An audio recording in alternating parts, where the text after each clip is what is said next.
नमस्कार, स्वागत है आपका एक नए वीडियो में। आज की वीडियो आपके लिए बहुत खास होने वाली है क्योंकि आज हम बताने वाले हैं जो धान की फसल होती है उसमें अंतिम उर्वरक के रूप में जो हम उर्वरक डालते हैं वो कौन कौन सी डालनी चाहिए, उससे क्या फ़ायदे मिलते हैं और इसको हमें किस टाइम पर डालना चाहिए। क्योंकि बहुत सी वैरायटियाँ कम अवधि में पककर तैयार होती हैं, बहुत सी देर से पकती हैं और कुछ वैरायटियाँ देसी लगाते हैं किसान भाई। तो इसमें सबकी मात्रा अलग अलग रहती है, सबका कैसे डालना है, किन किन बातों का ध्यान रखना है, ये सब जानकारी दोस्तों हम इस वीडियो में लेकर आए हैं। इसलिए वीडियो आपको शुरू से अंत तक देखना है। बाकी अब बढ़ते हैं दोस्तों। नाइट्रोजन इस टाइम पर आपको अंतिम उर्वरक के रूप में ज़रूर लेना है और इसके साथ साथ म्यूरेट ऑफ पोटाश यानी पोटाश की मात्रा भी लेना है। तो इससे फ़ायदा क्या होते हैं, क्योंकि अंतिम उर्वरक के रूप में देखते हैं कि उस टाइम तक जो नाइट्रोजन यानी यूरिया आप देते हैं तो नाइट्रोजन की कमी उस टाइम पर हो जाती है और आपको अंतिम टाइम पर जो है जब आपको देना है टाइम तो हम आपको बाद में बताएंगे, तो आपको नाइट्रोजन की पूर्ति करना ऐसे टाइम पर ज़रूरी हो जाता है। और इस टाइम पर आप जो शुरुआत में उर्वरक देते हैं उसमें पोटास की मात्रा भी आपको इस टाइम पर ज़रूरी देना रहता है।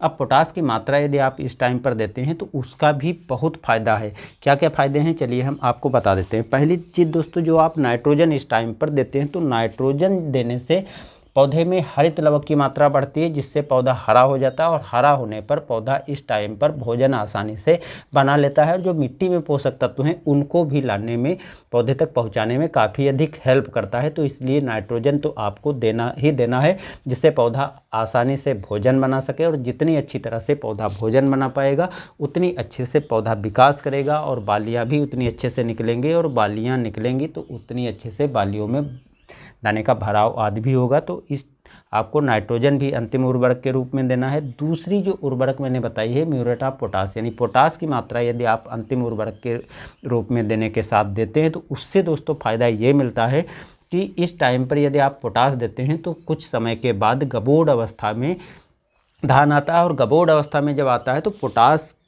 की मात्रा होने के बावजूद पौधा के तना जो है काफ़ी मजबूत होता है, जिससे पौधा सीधा खड़ा रहता है और बालियाँ निकलने के बाद जब बालियों का वजन बढ़ता है और हवाएं चलती हैं तो फसल आपकी गिरेगी नहीं, यानी पौधा सीधे खड़ा रहेगा।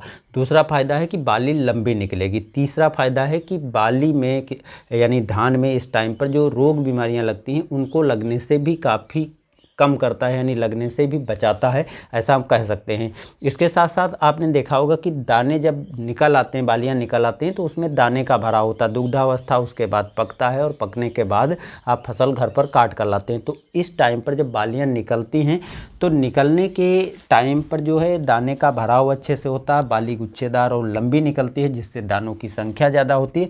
और बहुत से दाने आप देखा होगा कि दुग्धावस्था में सही ढंग से भर नहीं पाते हैं, जिससे वजन कम हो जाता है, दाना कमज़ोर रह जाता है और क्वालिटी भी ख़राब होती है, यानी दाना चमकदार भी इतना नहीं होता। तो यदि आप इस टाइम पर पोटाश अंतिम उर्वरक के रूप में देंगे तो ये सब समस्याएं दूर हो जाएंगे, दाने का भराव अच्छे से होगा और दाना वजनदार होगा और दाना चमकदार होगा, जिससे मार्केट में आपको अच्छा प्राइस भी मिल जाएगा। तो ये तो रहा कि अंतिम उर्वरक के रूप में जो दो उर्वरक देते हैं इससे आपको फ़ायदे क्या मिलने वाले हैं। अब हम बात करते हैं कि इनको किस टाइम पर देना चाहिए।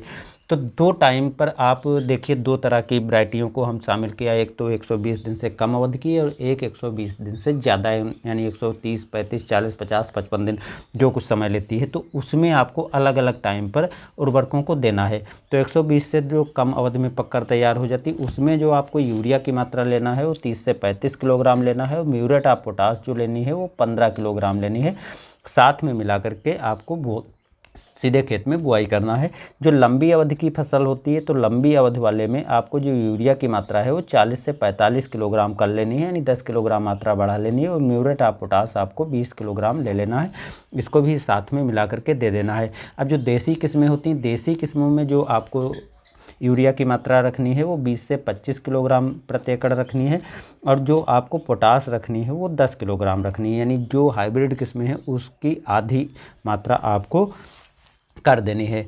इसको जब आप बुआई करने जा रहे हो तो बुआई करते समय जो आपको ध्यान रखना है वो ये चीज़ें हैं कि पर्याप्त नमी खेत में होना ज़रूरी है, लेकिन बहुत अधिक पानी खेत में भरा नहीं होना चाहिए। ज़्यादा पानी भरा है तो निकालना संभव है तो निकाल दीजिए, यदि निकालना संभव नहीं है तो जो मात्रा मैंने बताई है उसमें 10 किलोग्राम यूरिया आपको साथ में और बढ़ा करके बुआई कर देना है, क्योंकि अधिक पानी भरे होने पर लिंचिंग के माध्यम से यूरिया नीचे चली जाती है, जिससे जड़ें जो है उस तक वहाँ तक नहीं पहुँच पाती हैं और पौधे को नाइट्रोजन पूरी नहीं मिल पाती, इसलिए थोड़ी सी मात्रा आपको और भी यूरिया की ऐड कर लेनी है।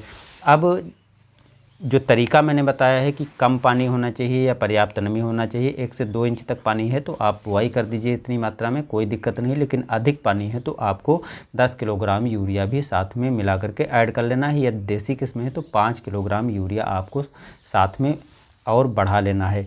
तो इस तरीके से आप यदि उर्वरकों को देते हैं तो निश्चित ही फ़ायदा होगा।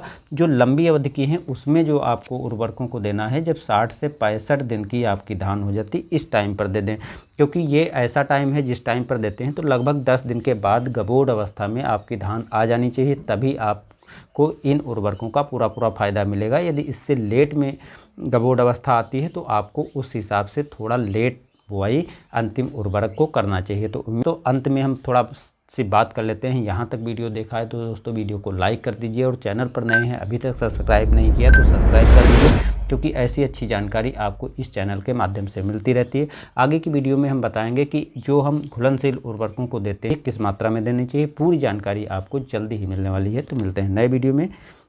धन्यवाद।